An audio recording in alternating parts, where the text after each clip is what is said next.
Tom Vasel here, and we're now talking about my top 10 cooperative board games of 2021. I really think cooperative games are a genre which are really important. Some of these games could possibly be in my top games of the year because I like cooperative games. There's a lot of cool things you can do together, working together, and there's different ways to cooperate too. There's that whole let's go on an adventure, let's go in a dungeon, but there are other ways. So let's take a look at my 10 favorite cooperative games. Number 10 is 60 Second City. This is a two-player cooperative game that they sold at Target of all places. I didn't think much about it when I got it, but it's pretty simple. You turn over some cards each round. They tell you you're going to score points for having these buildings next to these buildings and having a group of buildings that are all this color. And then you turn over these two-sided tiles and you start building out like dominoes. Real time, 60 seconds, and then it's time for the next round. We add more cards, and you have to get to a certain score to win the game. There are also cards you can add that kind of mess things up if you want with different events.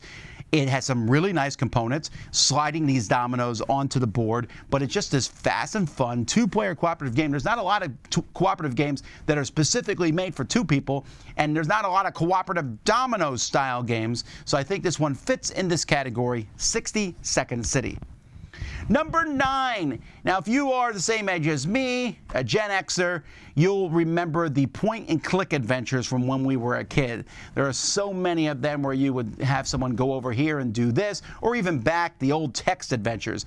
Cantaloupe is a game that brings this to life. This is a game that comes in a book of sorts, and there's also cards that you get, and you are trying to figure out, okay, so I go to this location, I use this item on this location, and then that will open up another location. And in this game, you are basically trying to assemble a group of thieves to go and commit a heist, which is, I guess, in the second version. In this one, you're just trying to get the gang together.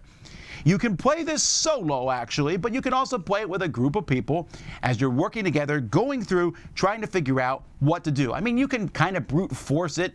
I'm going to use this item on every location, but you still might find yourself lost. It's written very tongue-in-cheek, has some really fun artwork. There's a lot of funny things you get, like little achievements if you try something ridiculously stupid or not.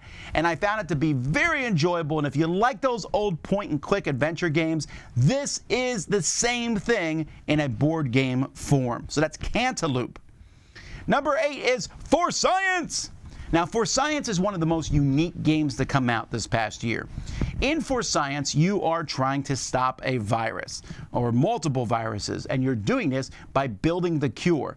I mean, literally building the cure. You're taking building blocks and you need to put them together in a structure that matches whatever the rules are. Certain color blocks need to touch other color blocks. Once you do this, you then get tiles, and you'll place these tiles together so that you can kind of form the cure with special abilities and a lot of other things going on. This is more than just a box full of blocks.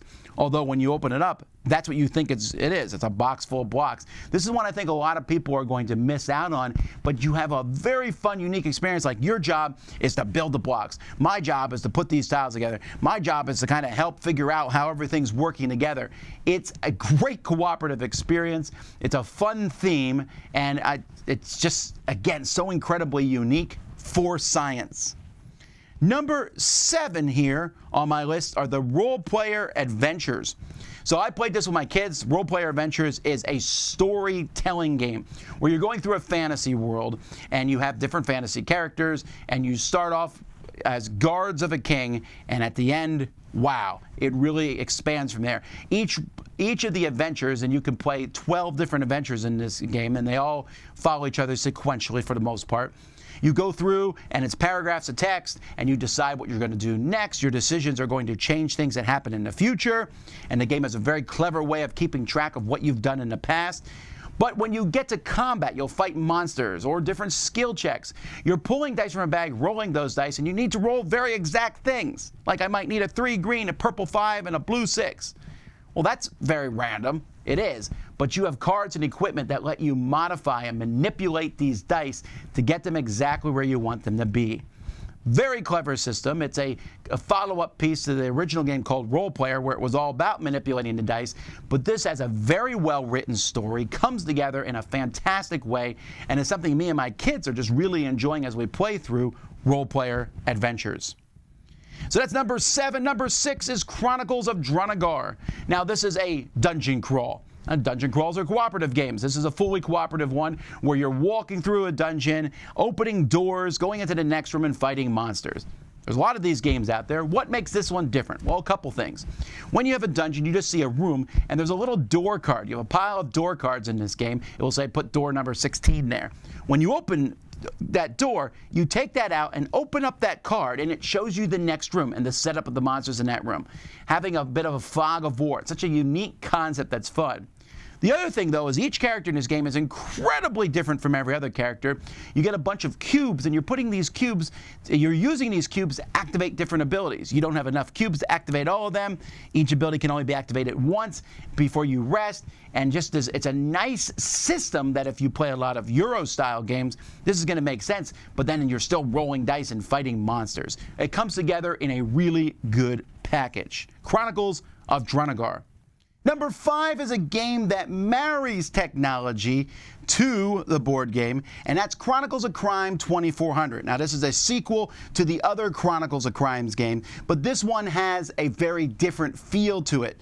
In this one, you're going around and you're talking to different people and scanning QR codes and learning and looking at the scene of a crime, but it's in the future. It's very much RoboCop, Blade Runner, all this sort of thing. You're also jumping in and out of the internet, or the net, meeting people's avatars, using special cyborg abilities to figure things out. It's really well done. It's my favorite of this series so far. I think that if you like sci-fi at all, you're going to enjoy this. If you like the Chronicles of Crime series, this does a really good job and also brings in that futuristic aspect to it with some really cool storylines. The episodes that are with it so far, the different adventures you can go on, I think are really well done. So Chronicles of Crime 2400. Number 4 on Cooperative Game is Sleeping Gods. This is a big, grandiose game here. This game in which you can do whatever you want. You have a gang of people from real life who've been swept into one of Ryan Laukatt's just fantasy worlds, and then you just go off on adventures. Go where you want. It gives you kind of a point of what you're trying to do. But you could play this game, which, by the way, is like a 17-hour game or so, broken into pieces. You can pause and play it again.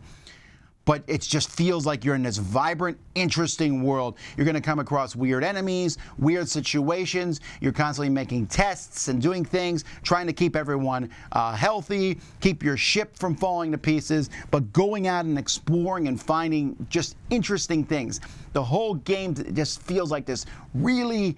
It's a fantasy world that is different than other ones. You can go anywhere. You talk about a sandbox game, this is one of those. You're never going to be able to see everything in this game, but also, who cares? It's that much fun.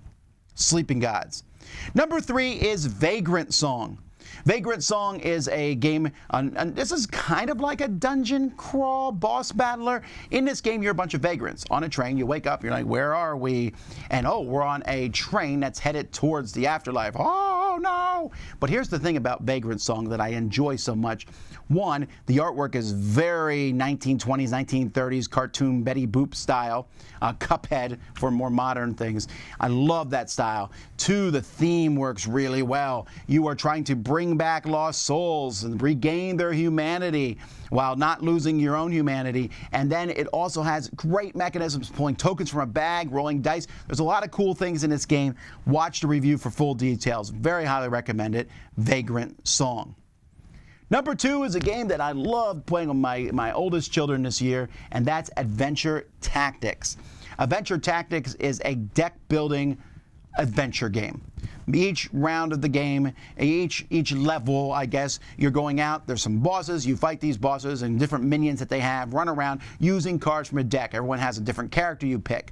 But what makes the game tremendously fun is that each round you get to level up.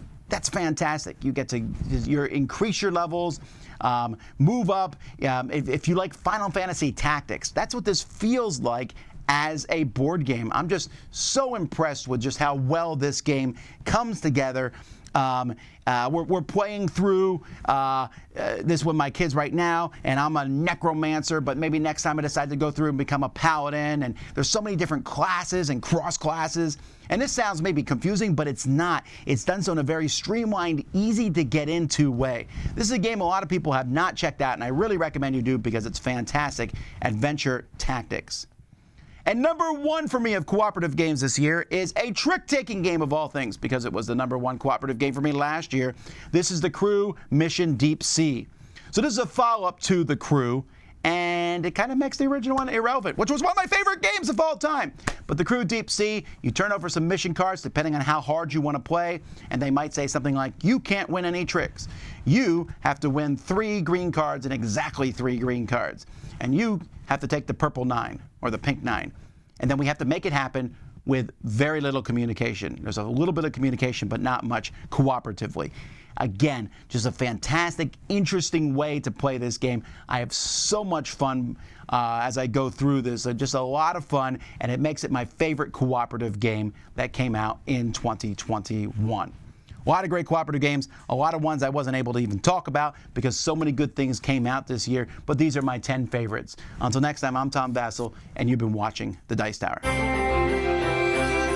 Number 5 is Destinies. But this is not a cooperative game completely, and in fact, it shouldn't even be on this list.